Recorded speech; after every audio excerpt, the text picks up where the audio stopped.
course, the Champions League quarter-final first leg. They travel to Old Trafford for that first leg. Interesting looking at the odds for the Champions League quarter-final, because Barcelona are clear favourites, 4-1 on. Manchester United 11-4. Sid, I'll stay with you first on this. From a United perspective, if you were looking for reasons or causes for optimism, what would they be, Sid?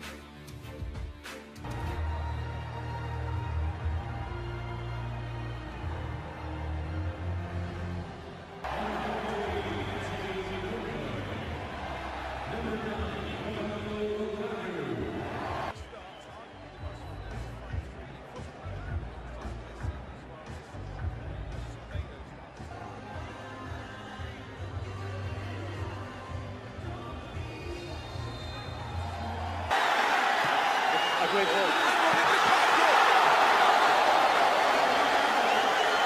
That ball took a little bit.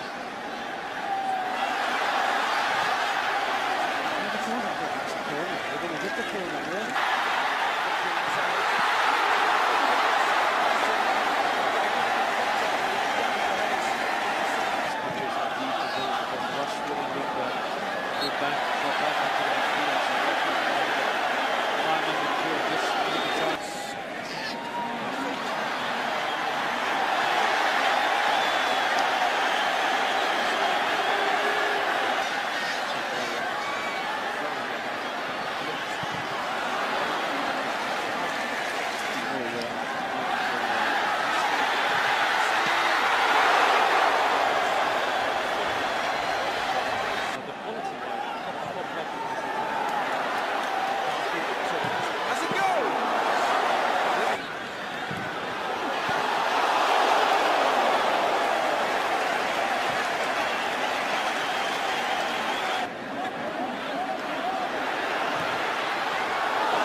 I think fundamentally. One is to be very, very aggressive and play on the front foot and try and make it difficult for Barcelona to get through the pressure, and in particular to try and look for the space behind the two fullbacks. The problem with that, of course, is that if there is a team that's capable of riding out that pressure, it's Barcelona, and then the pitch opens up.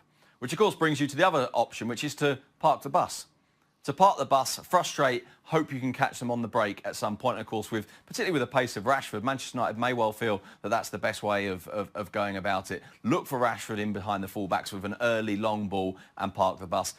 I must admit, that's what I anticipate United doing. But you know, I say that as someone who follows Barcelona rather than someone who follows Manchester United. Ali, you follow both. From a United perspective, looking at this Barcelona team, what would be your cause for optimism from them? How can they hurt Barcelona? Well, I think that they can look at the times that Barcelona has struggled this season and how teams have made them look vulnerable. And the teams that have made Barcelona look vulnerable are those that are willing to say, you know what, we're going to absorb a lot of pressure from Barcelona. But the moment we get possession of the ball, we're going to get aggressive and we're going to get after Barcelona and we're going to test whether they can defend us in 1v1 situations over distance. We're going to test that Gerard Piqué is the defender that he is. We're going to test that space that Jordi Alba leaves wide open because he likes to add himself into the attack as often as he does. We're going to see if they can defend us in transition. If Manchester United is able to make this game about transition, that's when they have an opportunity. If it's about possession and technical ability on the ball and quality of players on the ball, this is all Barcelona all the time. But if it is about athleticism, Manchester United has an opportunity. Has a similar feel to the last round for United, where they were written off, weren't they, against PSG playing at home and lost the first leg badly at home? Yes, but this is a totally different kettle of fish. I totally agree with Ali. I think that the secret for United is yes, to try and absorb and hit him on the break. But the problem with United is this: if Lukaku plays and they hit him with that out ball, can he hold the ball up? Has he got that ability to hold the ball up? I'm not quite sure whether he has. Is it better to go into the channels with the likes of Lingard and the likes of Rashford? I would suggest that it's best to go that way. But more certainly, this game for Manchester United has got to be won. They've got to get on the front foot in that attacking third. Shaka, any optimism? Come on, the United fans are looking to you for some optimism. It's peak swine flu season in Catalonia. I'm really not sure where... Dodgy lasagnas? Yeah, I don't know where to look for optimism for Manchester United here. In all honesty, Manchester United are playing with house money. How they got through against PSG is anybody's guess at this point, especially if you just look at the football as opposed to the scoreline. They're here somehow or the other, nobody's quite sure.